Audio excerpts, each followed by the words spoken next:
सुप्रभात बच्चों, मैं हूँ उषा, महाराजा अग्रसेन स्कूल हिसार से। आज हम कक्षा 8वीं की पाठ्य पुस्तक भारत की खोज का पाठ 3 सिंधु घाटी की सभ्यता का सारांश जानेंगे।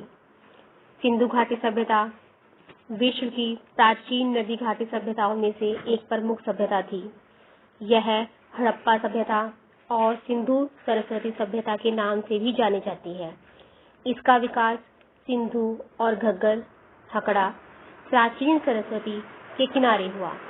मोहनजोदड़ो, कालीबंगा, लोथल, धोलावीरा, राखीगढ़ी और हड़प्पा इसके प्रमुख केंद्र थे। इस पाठ के मुख्य तथ्यों पर चर्चा करें। पहले है आर्यों का आना। सिंधु घाटी की सभ्यता के लोग कौन थे और वे कहां से आए थे, यह भेद अभी खुला नहीं है। यह भी संभावना है कि यहीं के ही हो। कुछ विद्वानों का मानना है इनकी जड़ें और शाखाएं दक्षिण भारत से मिल सकती हैं। दक्षिण भारत की द्रविड़ जातियों और आर्यों के बीच कुछ समानताएं मिलती हैं। यह भी हो सकता है कि वे मोहनजोदड़ो से कई हजार वर्ष पूर्व यहाँ आए होंगे। इतना अवश्य है कि वे व्यावहारिक दृष्टि से भारत के ही निवासी थे। कुछ विद्वानों का मत है कि आर्य उत्तर पश्चिमी दिशा से एक के बाद एक आए। सिंधु घाटी सभ्यता के 1000 वर्ष बाद आर्यों का प्रवेश माना गया है। आगे है वेद। अनेक हिंदू वेदों को प्रकाशित धर्म मानते हैं। वेद की उत्पत्ति विद धातु से हुई है, जिसका अर्थ है जानना।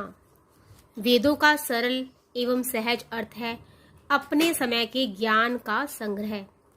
वेदों में कहीं भी मूर्ति पूजा एवं देव पूजा नहीं है। उन्होंने आत्मा पर कम ध्यान दिया। वे आत्मा के अस्तित्व पर भी कम विश्वास करते थे।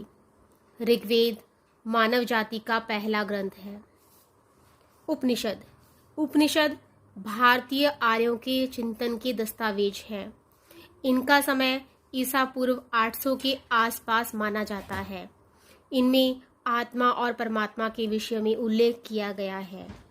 इसका प्रमुख उद्देश्य समाज के आपसी मतभेद को कम करके एकता पर बल देना रहा है। महाकाव्य, इतिहास, परंपरा और मथिक।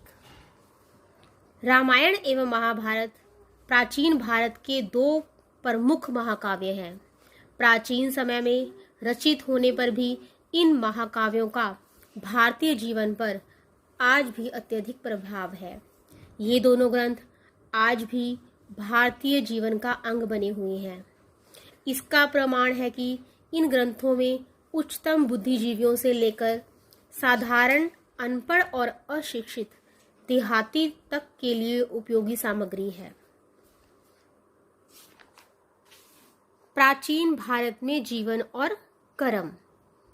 बुद्ध के समय से पहले के भारत का वर्णन जातक कथाओं में मिलता है।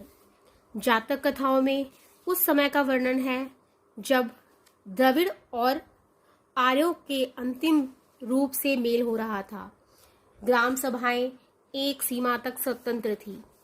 आय का प्रमुख साधन जमीन पर लगाया जाने वाला कर ही था। उसका भुगतान पैदावार के रूप में किया जाता था। वह कुल उपज के 6ठे भाग के लगभग होता था। यह सभ्यता कृषि प्रधान थी। तब विशेष दस्तकारियों के अलग अलग गांव होते थे जो नगरों के समीप बसे हुए थे। भारत में लिखने की प्राचीन परंपरा रही है। पाषाण युग में मिट्टी के बर्तनों पर ब्राह्मी लिपि में लिखित अक्षर मिलते हैं। मोहनजोदड़ो में भी ऐसे शिलालेख मिले हैं जिन्हें अब तक पूरी तरह से पढ़ा नहीं जा सका है। ब्राह्मी लिपि से ही देवनागरी एवं अन्य लिपियों का विकास हुआ है। ईसा पूर्व 6ठी या 7वीं शताब्दी में पाणिनि ने संस्कृत भाषा में अपनी व्याकरण की रचना की थी। महावीर और बुद्ध वर्ण व्यवस्था। जैन धर्म और बौद्ध धर्म दोनों वैदिक धर्म से कटकर अलग हुए। वे ईश्वर के अस्तित्व के विषय में मौन हैं। दोनों अहिंसा पर बल देते हैं तथा ब्रह्मचारी भिक्षुओं और पुरोहितों के संघ बनाते हैं। इसमें तपस्या पर बल दिया गया है। आगे है बुद्ध की शिक्षा। बुद्ध ने अपना संदेश अत्यंत सरल भाषा में दिया। उन्होंने अपने शिष्यों से कहा कि सभी देशों में जाओ और धर्म का प्रचार करो। उन्होंने बिना किसी भेदभाव के सबके लिए करुणा एवं प्रेम का संदेश दिया। बुद्ध के अनुसार घृणा पर प्रेम से, क्रोध पर दया से और बुराई पर भलाई से ही काबू पाया जा सकता है।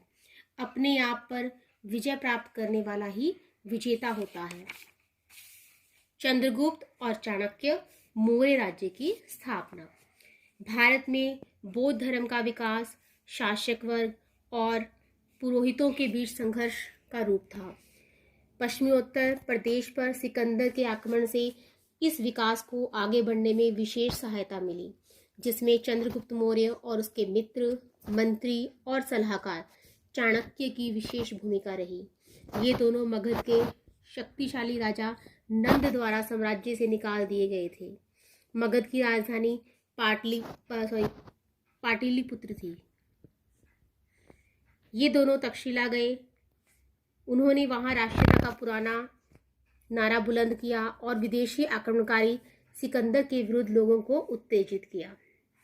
उन्होंने यूनानी सेना को मार गिराया तथा तक्षशिला पर अपना अधिकार कर लिया। पाटलिपुत्र इन महान साम्राज्य की राजधानी थी। कौटिल्य चाणक्य का ही दूसरा नाम है। आगे है अशोक। सम्राट अशोक 273 ईस्वी पूर्व इस महान साम्राज्य के उत्तराधिकारी बने। इससे पहले वह पश्चिमी उत्तर प्रदेश के शासक रहे, जिसकी राजधानी तक्षशिला थी। उसके साम्राज्य में भारत का बहुत बड़ा भाग आ गया था। उसका विस्तार मध्य एशिया तक हो चुका था। सम्राट अशोक ने अनेक भवनों का निर्माण करवाया। उसने बड़ी बड़ी इमारतों को बनवाने के लिए विदेशी कारीगरों को भी रखा हुआ था। मूर्ति कला एवं भवन निर्माण कला पर भी उसके युग की भारतीय छाप स्पष्ट रूप से दिखाई देती है। 41 वर्षों तक शासन करने के पश्चात ईस्वी पूर्व 232 में अशोक की मृत्यु हुई थी। अशोक का जन्म अकेला सितारे की भांति चमक रहा है। उनका नाम वोल्गा से जापान तक आज भी आदर से लिया जाता है।